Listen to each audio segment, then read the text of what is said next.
Namo tassa bhagavato arahato samma sambuddhassa. Namo tassa bhagavato arahato samma sambuddhassa. Namo tassa bhagavato arahato samma sambuddhassa.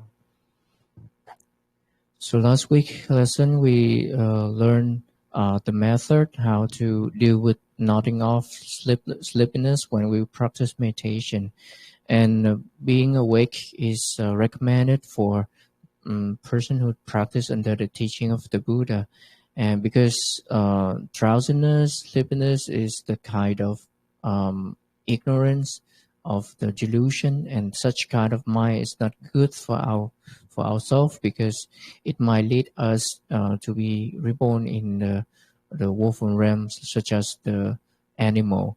They don't have much wisdom.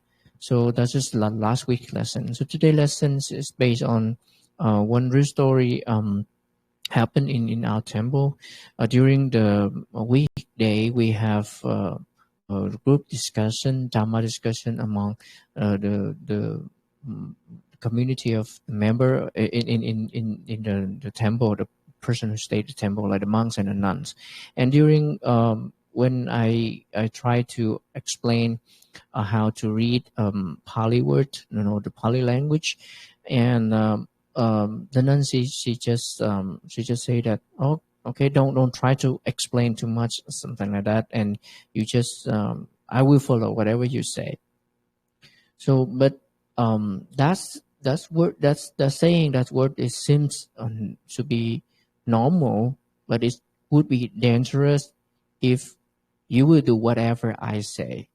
That's why I have today's lesson, don't blindly follow, because it's not recommended in the teaching of the Buddha.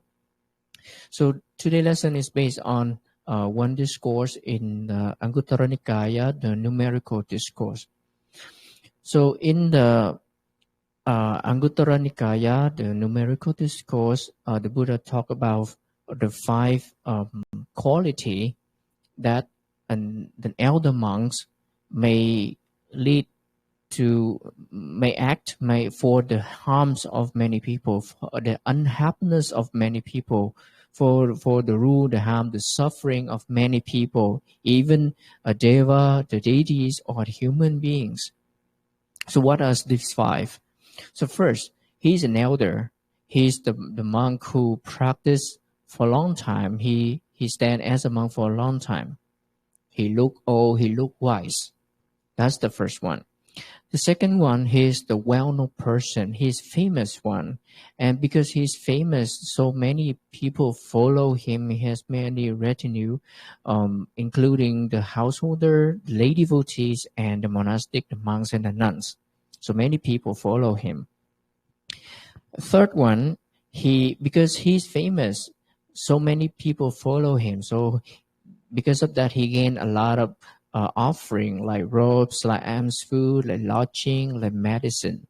There are 4 kind of offering for the monks: the robes, the alms food, lodging, and medicine. So because he's famous, because he has many retinue, so thus he gained a lot of things like that. And the fourth one, not only he have the material one, but his spiritual also good, because he had learned a lot. He remember a lot.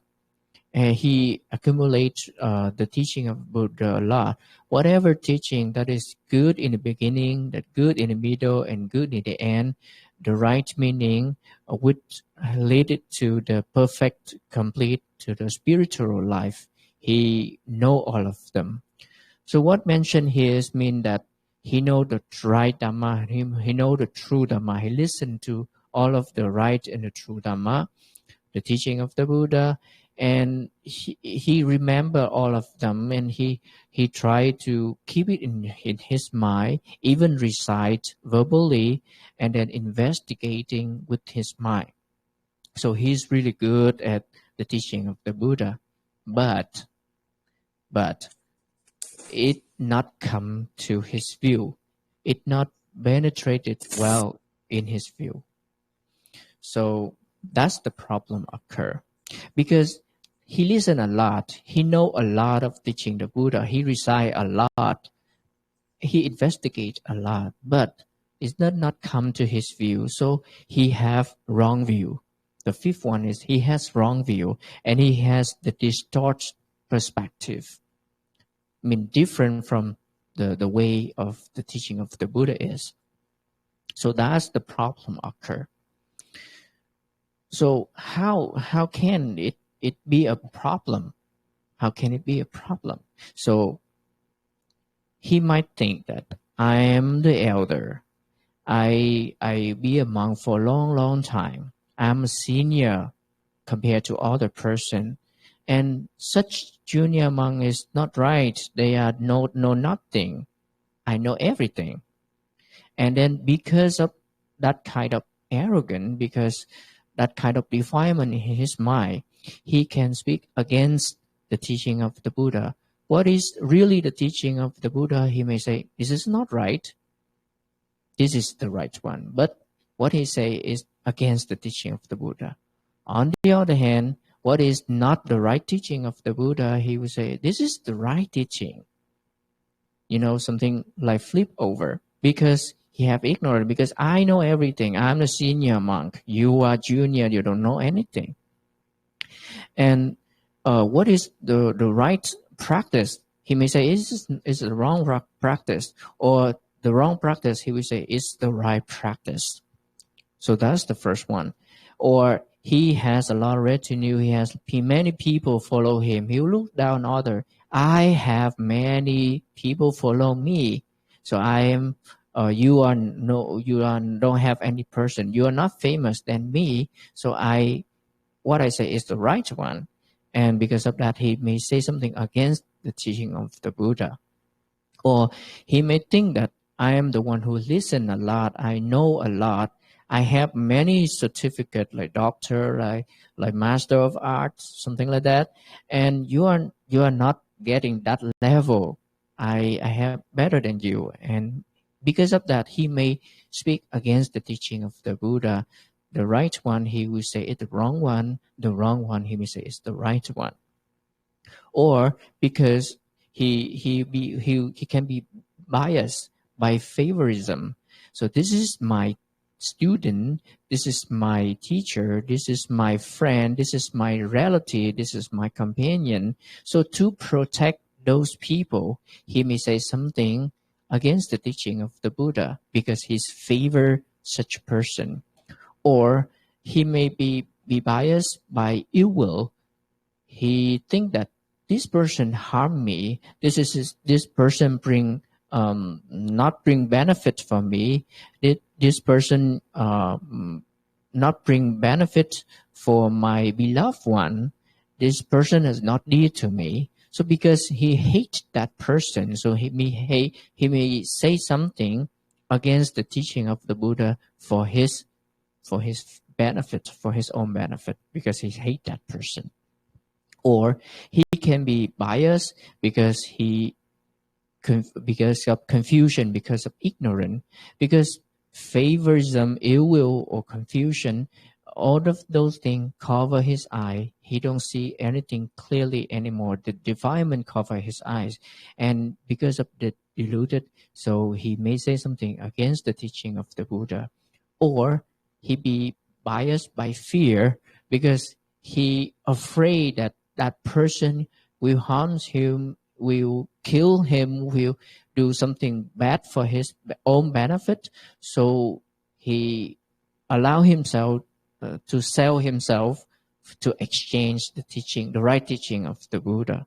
So such situation can appear to the person who don't penetrate the teaching of the Buddha well in his view, and he has distorted view.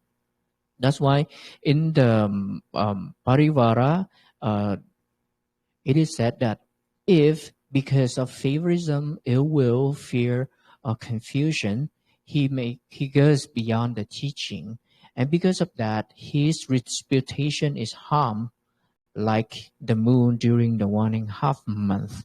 So the moon during the waning half month, it gradually turn dark, it's not turn bright. So in the same way, such monk, even he get a lot from the teaching of the Buddha, but he turned himself to the dark side, to the defilement side, not the good one, not the good teaching. And not only he not bring any benefit for himself, but he can drag other person into the danger area. Because that's why I said that he may practice for the harms of many people. He may practice for the non-benefit of many people. He bring the harms to even the deity, the deva, and the human beings, because they will think that he is the elder one, because they will think that he is the person who practiced along in the teaching of the Buddha. He has many person. He is famous. He know many scripture. He get a lot of offering. So maybe he's the good one. That's why many people follow him. And because thinking like that, they blindly follow him without thinking what his teaching is right, wrong, or his behavior according to the teaching Buddha or not. He is moral or immoral one. They don't care about that. They just follow because they think that he's elder. He's got a lot of people follow. He got a lot of offering, something like that. And because of that, it's dangerous. I use this picture to show you that how dangerous if you blindly follow a person without knowing what he's guiding you to where. So you may fall off if you follow such kind of person. That's dangerous. And that's why in the beginning I said that even the word of the saying of the nun seems normal, it seems nothing, but it's will dangerous if you practice, if bring into practice. I will follow whatever you say. It is not recommended, because in the teaching of the Buddha, you have to understand why you have to do that, why it occurred like that. There should be a reason how to do that. You study, you understand the teaching of the Buddha with wisdom, not just blindly believe. This is not recommended. So if the monk, who is the good one, who have the five quality, may bring the benefit for many people, even a deity or a human being. He's the person he's the elder one who have long life in the monkhood. He's well known and he's famous. He's had many people follow him, even the lay devotee or the monks and the nuns. He gained a lot of offering because he's famous. So many people bring offering to him, like robes, like food, like lodging, like medicine. He's also well-known, he's learned monk. He remember many scripture. He can keep it in his mind and explain in detail. But when he learned the teaching of the Buddha, all of them penetrate well in his view. And his view is similar to the teaching of the Buddha on the right way. That's why he has right view and has the correct perspective. So because of that, he brings benefit for many people, even the deity or the human beings. What I mentioned about the deity and human beings, the deity, the deva, it just is the same as the human being. They still the normal person. They're not the noble person yet. They different from us just because they have more luxury life in material than us, but they still have defilement. They still have greed, anger, and delusion, and because of that, they can be biased. If they look at that monk who is elder, who is famous, who have many people follow him, and if he's a good person, he may help them bring benefit to them, or if he's not a good person, he may harm them. And don't ever just believe a person, a monk, by his appearance, because it's dangerous for you. Because he might not bring the right teaching of the Buddha, and it might harm you not in this life, but in the life to come. You may imagine that we are in the cycle of samsara. We are in the cycle of rebirth. We not live in this life now, but we will live in the next life and after that. So in the cycle of rebirth, if you know the teaching of the Buddha, you practice the wholesome way, you may get a lot of benefit, and your life will be better this life and after. But if you listen to a monk teaching, and that monk is guide you to the wrong path, you go far away from the wholesome part, you practice the unwholesome path, and then the next life, as a habit, you remember that unwholesome path, and you just follow that unwholesome path, and you may say that the wholesome path is the wrong one. And then life after life, where will you go?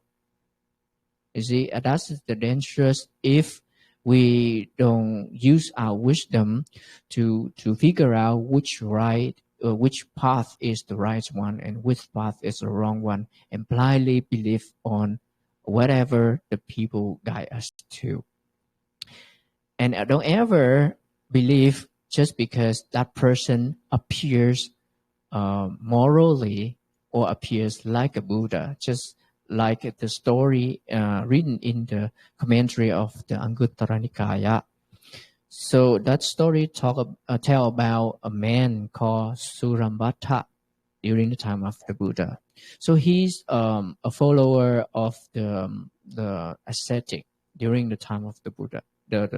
He's not follow the teaching of the Buddha. And one day, the Buddha foreseen his good condition, so he tried to help him. So the Buddha went for alms round in front of his house. So Surambhatta is the good person.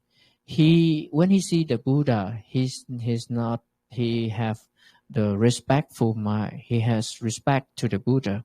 He's not chase the Buddha away because he different religion. He's not like that. He think that, oh, this ascetic, Gautama ascetic, he is used to be a king. He renounced his royal life to become a monk, to practice. Have a moral life like that. He's good. So Surambhatta think about that and invite the Buddha inside his house to offer food. Invite to have a seat and offer food. And after receiving food from him, the Buddha gave him a Dhamma talk, gave him a teaching. And because of that increased, that opened the door for him, opened the eyes for him, and he become the noble person. First level we call stream enterer. Stream here is referred to the stream of the noble one, and enterer is mean the person first become the noble person. He has eradicate some kind of defilement in his mind. And after giving the Dhamma talk, the Buddha go back to the monastery. And Surambhatta doing job in his house and for a while, and then he just figure out that the Buddha appear in front of his house again. And Surambhatta think, oh, why the Buddha appear at this time after lunch already? Why he appear again? But he think that, oh, okay, maybe the Buddha come with a reason. He never come without any reason. So Surambhatta also really happy to invite that Buddha in again, pay homage and ask why, what is the reason you come here again? So that Buddha tell him that, I came because I make a mistake in my Dhamma talk. Last time when in the morning I came, I make a mistake. Now I come to correct it. I told you that the five aggregates are permanent, are impermanent, unsatisfactory, and insubstantial or non-self. So aggregate refer to the five group of that make a person, that make beings, including materiality and spirituality. So it divides to five. So he said that earlier I tell you that five aggregates are impermanent, are suffering or unsatisfactory and non-self. But that's a mistake. Not all of them are like that. There are still some five aggregates, permanent, stable, and eternal. I just try to correct like that. And Surambata looked at him and thinking, the person in front of me look really like the Buddha I met in the morning with the 32 marks of the great person. His appearance and his behavior is just like the Buddha I met in the morning. But the Buddha never made a mistake in his Dhamma talk. The Buddha never made a mistake in his Dhamma talk. So why is like that? And he thinking, and he think like, maybe it's not the Buddha. He asked, hey, Mara, is this you? Is that you? And it's just true that it's Mara. So Mara is the evil one who tried to persuade many people in his evil path, unwholesome path. He came because he afraid that Surambata will escape from his evil path on the ancestral realm, go become a noble person and get out of his hand. So he tried to drag the Surambata again.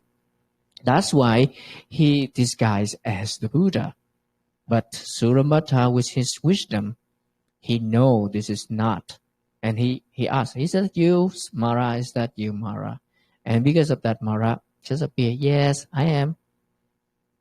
And Surambata tell him that, Mara, even 1,000 person like you cannot convince me because I know what is right and what is wrong.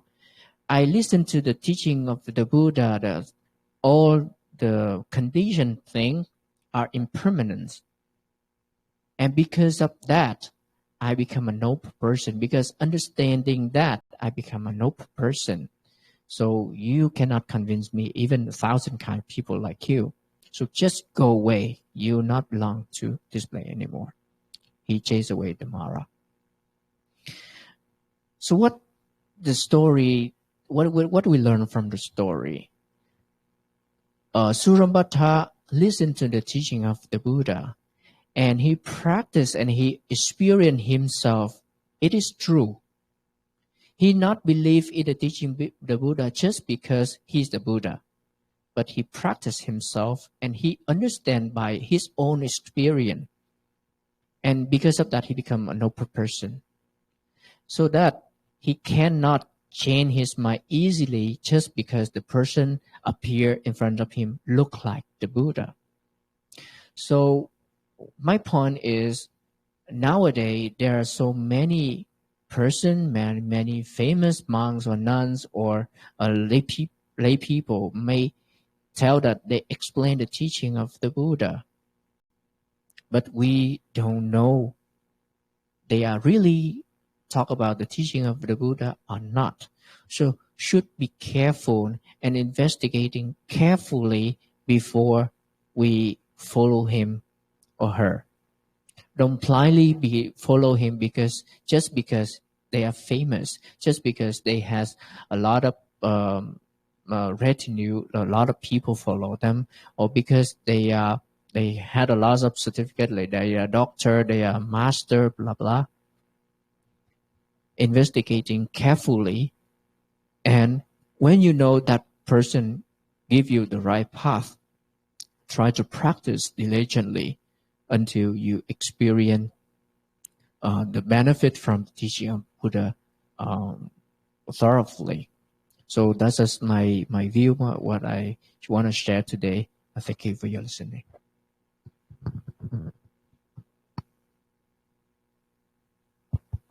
Okay, discussing time. So based on today's lesson, we learned that we should not blindly follow or listen to anyone without do thoroughly investigation or practice. So as you know, the teaching of the Buddha or Buddhism is all about insight or enlightenment. But enlightenment requires you to have insight or wisdom. And so before you learn something, then you should understand why, what is the reason behind it, why we should do it. We just cannot take, just believe and then understand later. You should never believe anything before you understand about something. That is why when the Buddha was still, with us, he was still alive. Whenever he taught you, he never asked you to believe him, but he asked you to go back and do some practice, investigate it, and then see it for yourself. Never just take because someone who is famous, someone who has many followers, someone who has a long been a monk for a long time. Okay, because if they are not the noble one yet, they still have defilement, and the defilement could blind them or could actually motivate them to do things that might lead harms to to himself and others.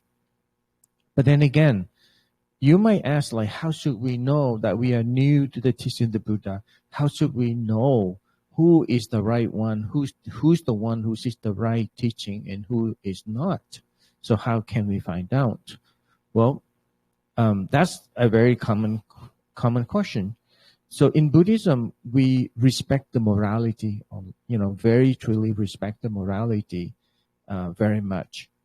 The morality in Buddhist standards is for the lay people, the morality practice based on the 5 precepts: not killing, not taking things has not been given, not commit any adultery, not committing false speech, and not taking intoxication and things that lead to heedlessness. So that's the 5 basic morality for a lay people should observe. And for the monastic, we have our own rule of monastics we need to observe.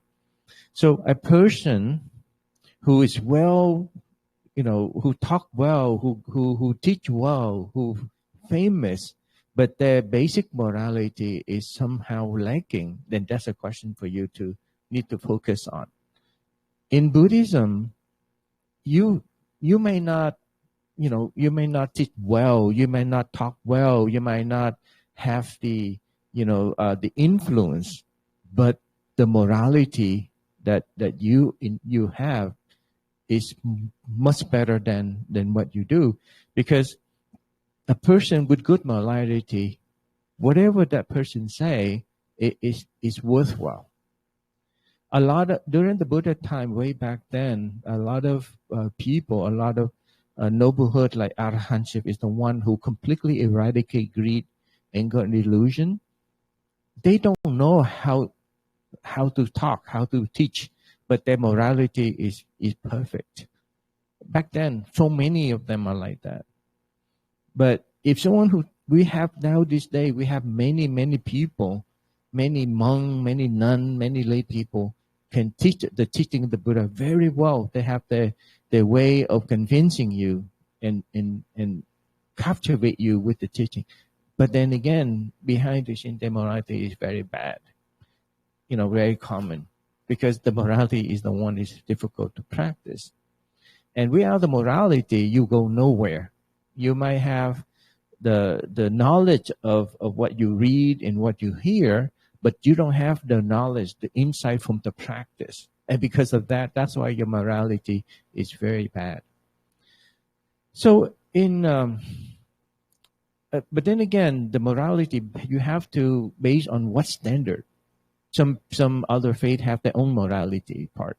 Some faith has the morality that as long you don't kill human, then your morality is still good. You can kill other animal or any other being, but don't kill animal or don't kill human.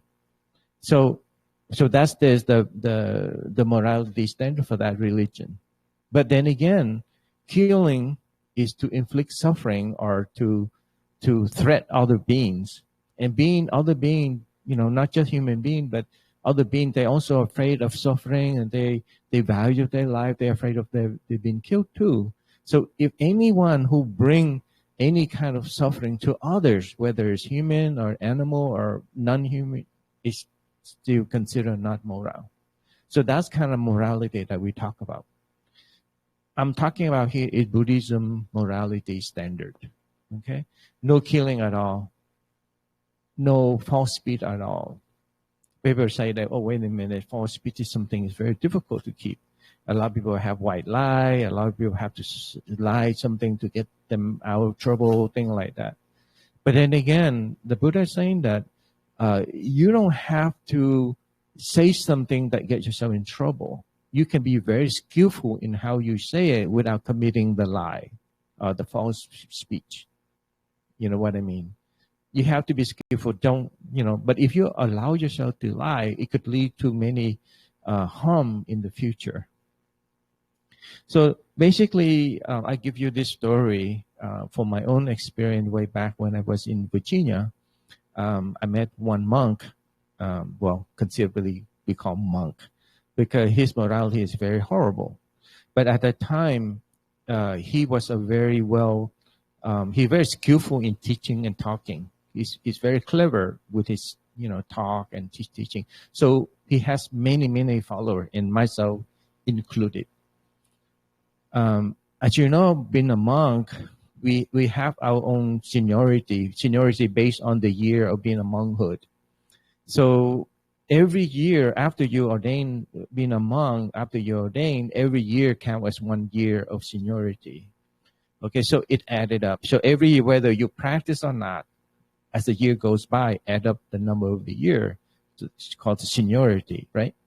So this monk, he been ordained and ordained and disordained many times. So every time you disordain, you go back to, and you reordain again, you go back to zero. You reset your seniority. So this one, he been, in and out many times. So he didn't add up to be a 30-year of seniority based on the monkhood. But he lied to everyone that he's very senior. He has 30 years of monkhood. But the fact is, he only had like 17 years of monkhood. But because he wanted people to believe that he's very senior, he very learned it and all that, so he has many followers. As you know, many followers bring him a lot of benefit. So later on, he commit a lot of bad, very horrible act. So they found him out. They found him out that he's lied about his seniority. So, but again, rather than accept that he's been lying all this time, he tried to excuse himself out, and he said, "Oh yeah, seniority is just a number, just like your age is just a number. But how you accomplish, how you be successful is that's important." So somehow he twists the truth, and a lot of people blindly believe him because they like him so much because of his skillful in teaching and things like that. So, but then again, because of, just like Monk here just saying that, because you are very skillful, you have many followers, so his teaching is off of the Buddha teaching. A lot of his teaching is not right, correct, and he lead people in the wrong path, but not many people realize it. Anyway, so later on, when I went to Myanmar to practice, and I did ask one of the good senior monk who's well versed in the monastic code about the seniority. So I asked him, and he said, yeah, seniority, it could consider as a number, whether you practice or not. Every year you add up your seniority. But it's important that it could lead you to a very harmful, that let's say, for example, when we have one donor who has only one expensive robe, he wants she want to offer to 100 monks, but he only have one set of robe. So how can he offer to 100 monks? So she usually had this condition that she would like to offer to a monk who has 30 years of seniority, right? But because she priority is just to offer among the 100 monks, whoever has the highest seniority would receive the robe.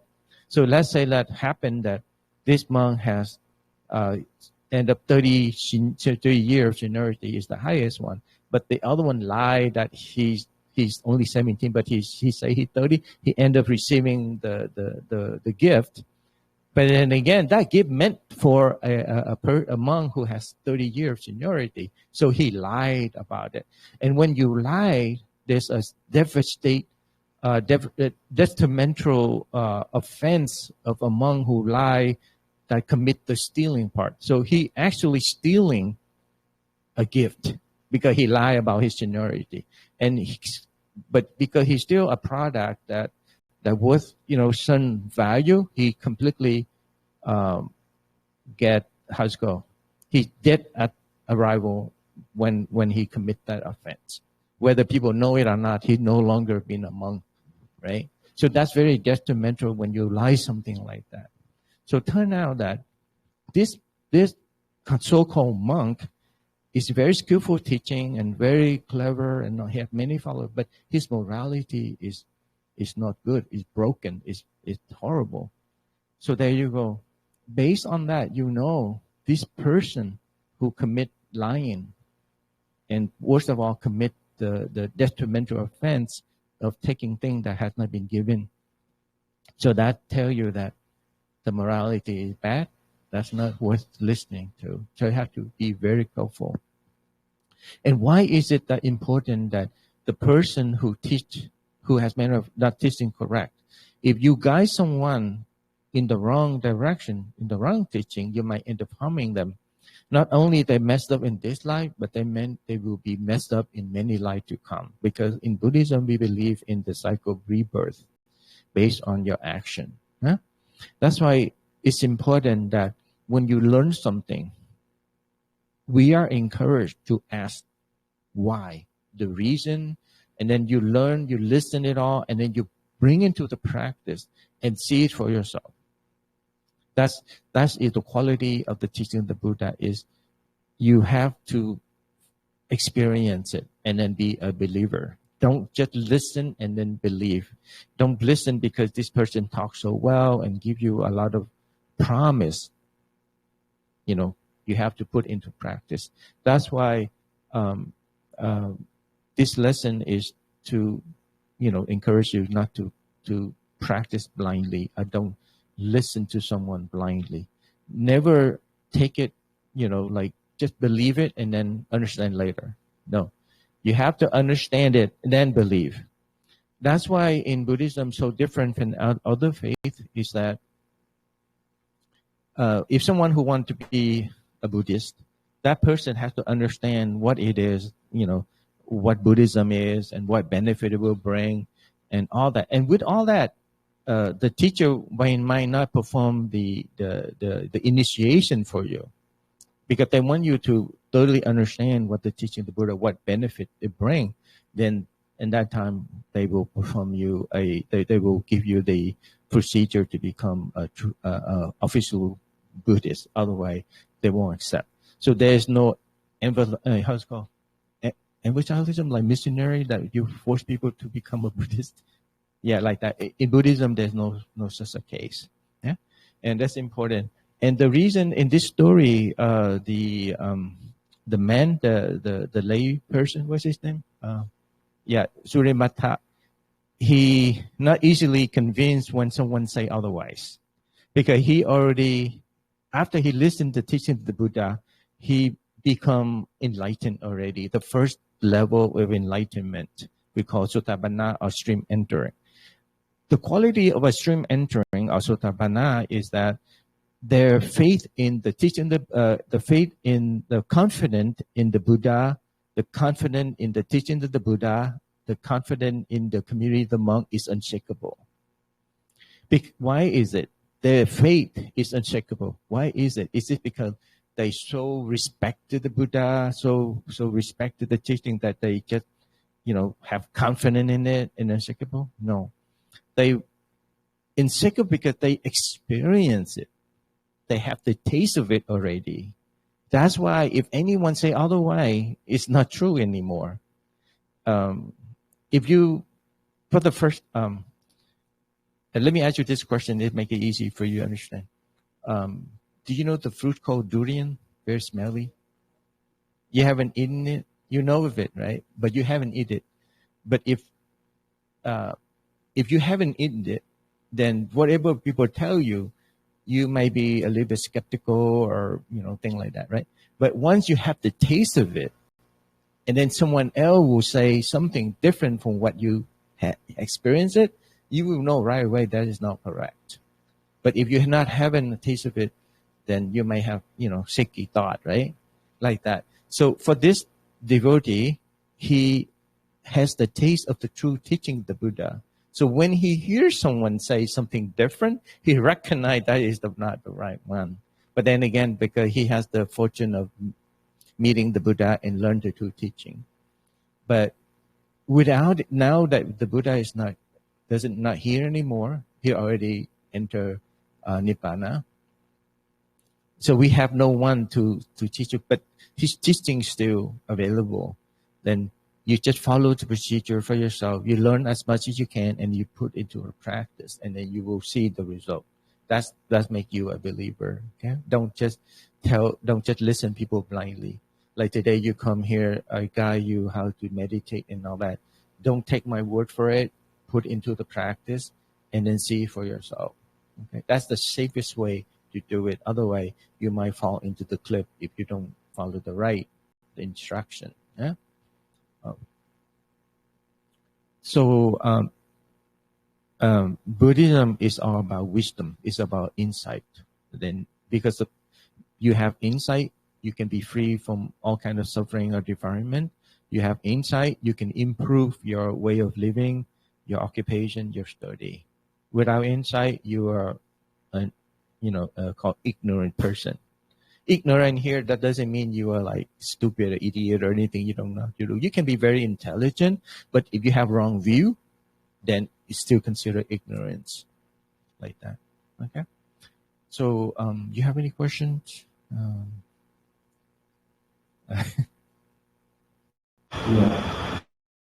We have Four Noble Path. The first one called the right view. Yeah, that one over there. Right view. Right view is to see the true nature of it. You see the true reality of it, and the true reality of it is that however you put it, whatever language you speak, is still the same. So that's the true nature, the right view. We have the wrong view, a lot of it because of ignorance. We have the distorted view. We have the what we think is might not be the reality of it, and because of that, it leads to a lot of suffering, leads to a lot of chaotic, lead to a lot of ill will and all that. Yeah. So a person who attained the first noblehood, we call the Sotapanna, or the stream enterer, they start to have the right view for the first time from their own experience. We are here, we learn the teaching of the Buddha, we practice, we're on our way. Our view right now can be distorted because we don't have the true experience yet. But once we get to that level, our right view is set in motion. Yeah? They might not, the first dream enterer might not have like completely remove all the wrong view, but in some level the motion already set.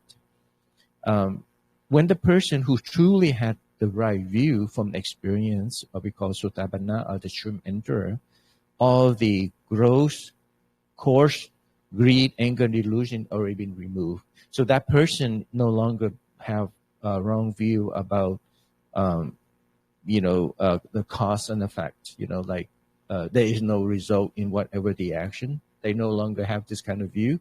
They no longer have, believe that this body, there's a show in this body and things like that. They understand the true teaching. They won't have the coarse or the gross anger, anger like having harsh word or get really angry or very harmful way of hurting other people. They may have some level of anger in terms of like some sadness, some sadness, feel a little bit upset within their mind only. But the how's it called? The gross anger is removed, things like that. And then as you go further, that thing starts to getting more refined to the point that you completely eradicate the greed, anger, and delusion. Yeah. So based on this story, we just encourage you to investigate and to put into practice before you believe in anything. Okay. All right. If you don't have any question, then we can conclude our daily practice. Before you go today, I just want to encourage you or let you know that you can go back in your free time and start meditation and practice. And I encourage you to come back and give me the progress. Have any question which is sitting meditation, either via texting, or you can call me, or you can come here during the weekday with the appointment. So that way I will wait for you. Yeah, go ahead.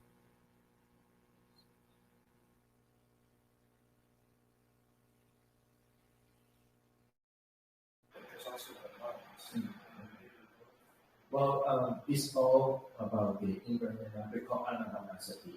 Anapana means in-breath, out-breath, sati is mindful.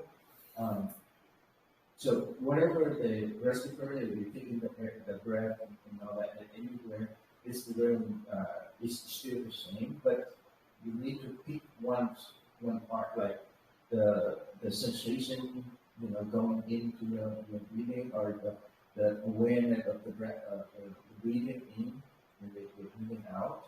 So be aware of that. Like when you take a breath, you know, right? When you breathe out, you know.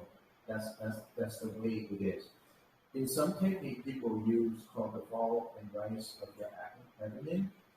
This is a famous method from Mahasi. Mahasi is the senior monk in Myanmar. He showed you the technique of like rather than aware of the in-breath through their nostril, you're aware of the rising of the air, the inflate and deflate of the air in the abdomen. You can actually feel in the lung, but it's kind of hard to detect. So the common way to do it to be aware in-breath through the nostril, or aware, the in-breath in general. Okay. So however you want to do it, I recommend that the act of taking the in-breath, you're aware of it, and the act of breathing out, you're aware of it. Or you can actually aware of the touching when the air goes into your nostril, wherever that is touching your thing as a notice point. When you're breathing in, you feel the air touching your the opening of your nostril. That's another point that you can actually focus on, so that you can be on on the mindfulness. Okay. Okay. So now the act of breathing in and breathing out, or the touching of the nostril, or the but you keep one only and consist with it. Don't just jump around. Let's say that you decide to say, I will decide to be aware of my in-breath, the act of the in-breath and the out-breath, and stick with it throughout your practice at all times. If you decide, maybe it's kind of hard for me to detect, so I decide to pick a sensation point wherever the air touches, the breathing, the breath touch your nose, and stick with it. Practice.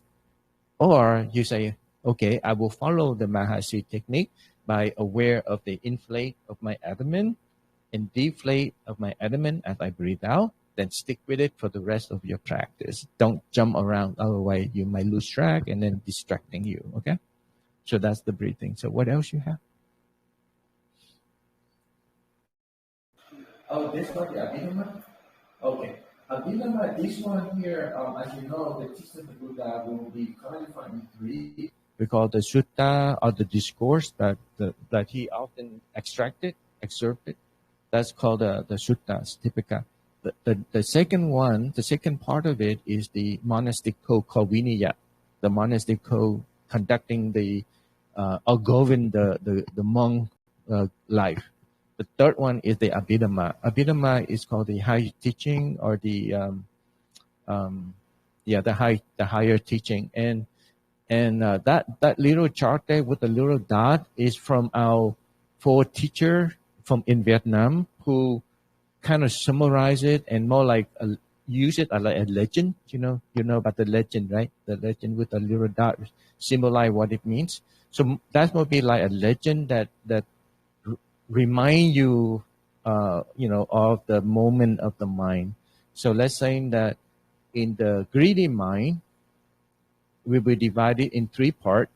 The unwholesome mind will be divided in three parts. The greedy mind, the angry mind, and the delusion mind. And the greedy mind had like eight bubble, 8 round, and each of it is just to remind you of what it is. So in general, when you look at the chart, you can somewhere recognize, what it is and what is behavior. Just like a chemistry chart, chemistry, the chemistry, the table, like gold, age, was it AG? No, AG, that's silver. AU, maybe AU, AG, silver, AU, gold. So it's like that. So think of it like a chemistry chart. But this is only in Vietnam. Our forefather who put together for the student to recognize what it is. So when we teach about the Abhidhamma, if we want to say that, the greedy mind has this many segment of the mind, then each segment has this kind of functionality, then we are reminded like that. Yeah. It's very interesting, but later on, if you would like to know more about the Abhidhamma, we are open for you to come for questions. Okay. But it's good that you have questions. Yeah. Don't hesitate to ask. We encourage you to ask anything related to the teaching of the Buddha here. So don't feel shy or hesitate to ask. The more you ask, the better you learn. Okay. Yeah. Okay. Also, go ahead. Yeah.